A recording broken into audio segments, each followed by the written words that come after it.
بسم اللہ الرحمن الرحیم۔ السلام علیکم۔ کتاب کا نام ہے دین عرفات، اس کے مصنف ہیں مرشد کریم سرکار السید محمد جعفر الزمان نقوی البخاری تامد اللہ تعالی۔ Page number 301۔ ان سے اقرار کروایا، ایک ایک نبی کی امت سے اپنے اپنے نبی کا اقرار کروایا اور پھر اپنی ولایت کا اقرار کروایا، اور جنہوں نے وہاں اقرار کیا تھا یہاں بھی انہی کے کام آئی۔ اب یہ جو واقعہ اسی ماہ رمضان کا ایک واقعہ بیان کیا جاتا ہے نا، کہ جس وقت وفد آیا تھا مصر کا، کہ جس میں ابن ملجم ملعون آیا تھا، مصر میں سے آیا تھا نا جی، اس وفد میں یہ بھی آیا تھا، اور اس وفد کے ایک بندے نے اذان دی تھی نماز کے لیے۔ سرکار امیر المومنین علیہ السلام نے فرمایا، یہ جو اذان دے رہا ہے یہ ملعون ہے۔ اسی بندے نے عرض کیا، سرکار علیہ السلام یہ بات کیسے ہے؟ اس بندے تک بھی یہ بات پہنچ گئی تو وہ بھی آیا اور اس نے عرض کیا، سرکار ہم تو آپ کی جماعت میں شامل ہیں۔ فرمایا، نہیں، تم ہماری جماعت میں شامل نہیں ہو۔ اس نے عرض کیا، سرکار میں تو اب بھی آپ کے ساتھ کھڑا ہوں، آپ کی نصرت میں کھڑا ہوں، وغیرہ وغیرہ۔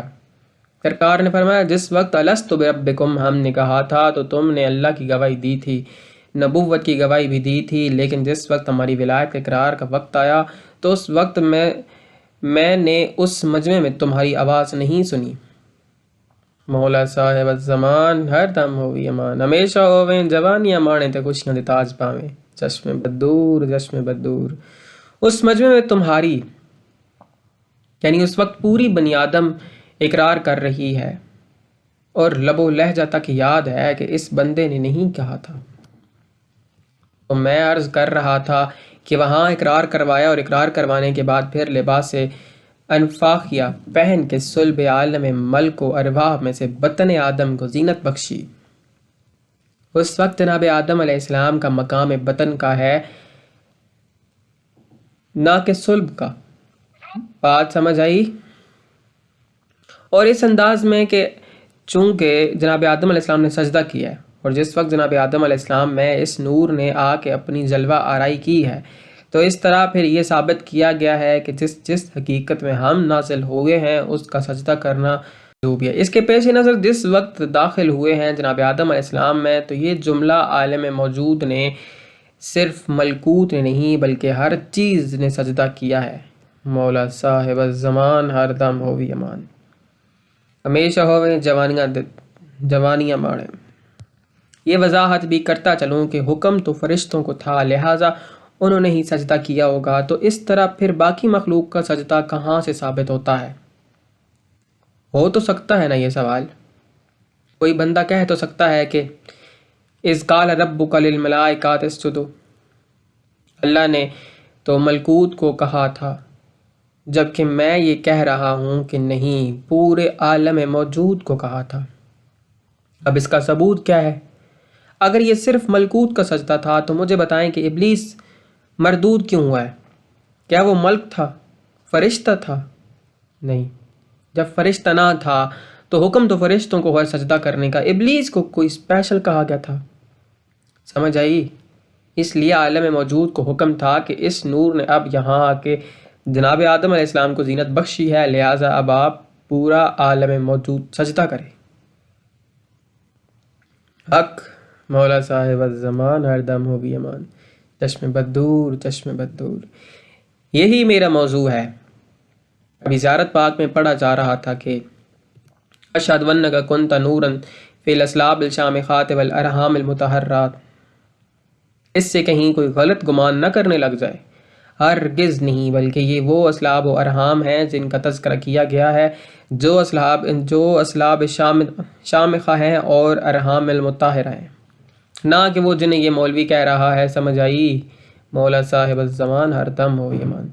اور یہ ہر ذات کو مخاطب کر کے زیارت الاربعین میں صفوان جمال کو سرکار نے فرمایا تھا، زیارت اربعین کا بھی یہی فکرہ ہے نا، تو اس کے ضمن میں یہی فرمایا گیا تھا کہ تم یہ اقرار کرو ہر ذات کے سامنے علیحدہ علیحدہ کہ اشہد انک کنت نورا، آپ کی ذات پاک نور تھی، کہاں؟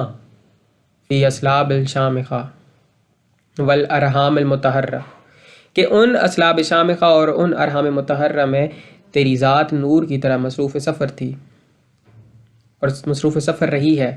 اور اگلا فقرہ ہے وَلَمْ تُنَجِّسْكَ الْجَاهِلِيَّةُ بِأَنْجَاسِهَا، کہ ان مقامات پہ آپ کو جاہلیت کی نجاست نے مس بھی نہیں کیا۔ ایک لفظ ہے جہالت۔ جہالت ہوتا ہے لا علمی، جو علم کی ضد ہے۔ علم کی ضد کیا ہے؟ جہل۔ لیکن جاہلیت عرفان کی ضد ہے۔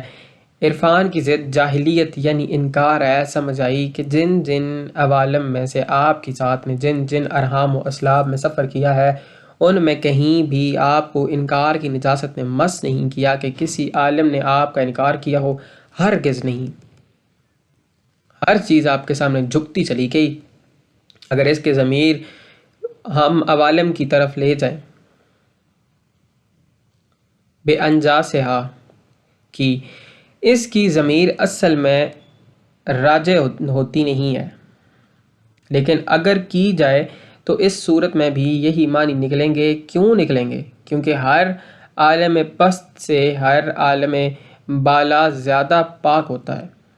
ہر عالم بالا کے سامنے ہر عالم پست ایک نجاست کی حیثیت رکھتا ہے، یعنی وہ اس سے طاہر ہے، وہ اس سے اور وہ اس سے اور وہ اس سے۔ تو اس لیے پھر یہاں اس سے مراد یہ ہوگا کہ آپ کی ذات نے مرکزی ذات سے سفر شروع کیا تا ان کے بشریت کا جامہ پہنا۔ گویا نہ تو لاہوتیت کی نجاست نے آپ کو نجس کیا ہے اور نہ ہی بشریت نے آپ کو نجس کیا ہے۔ مولا صاحب الزمان اردم و یمان، چشم بدور چشم بدور چشم بدور۔ بشریت کی نجاست نے آپ کی حقیقت کو ٹچ ہی نہیں کیا، مس ہی نہیں کیا۔ سمجھ آئی؟ آپ ہر مقام پہ پاک و پاکیزہ رہے ہیں، یعنی یہ اقرار کروانا تھا۔ جس وقت ہم پہلے یہ زیارت پڑھتے تھے تو سچ پوچھیں تو صحیح بات تو یہ ہے کہ جب میں اس فقرے پہ پہنچتا تھا تو اس فقرے کو پڑھتے ہوئے میں مستذب کا شکار ہو جاتا تھا۔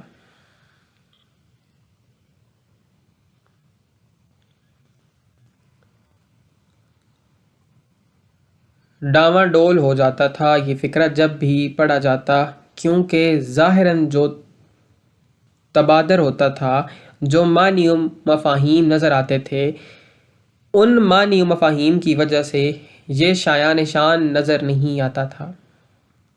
بس پھر چونکہ سامنے حکم آ جاتا کہ فرمایا جو ہے تو بس حق ہے، یہ جو معنی بھی ہیں اب وہ خود ہی جانے، کیونکہ ہم تو جو حکم فرما دیں وہی ٹھیک ہو۔ گویا جو فرماتے گئے ہیں یعنی جو وہ سب ٹھیک ہے، اور اس فرمان کے پیچھے جو راز ہیں وہ خود جانے۔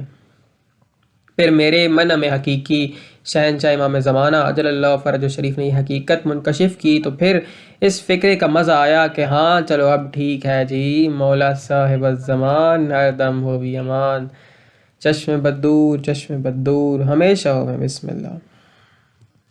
یا رب محمد و آل محمد صلی علی محمد و آل محمد وعجل فرج آل محمد۔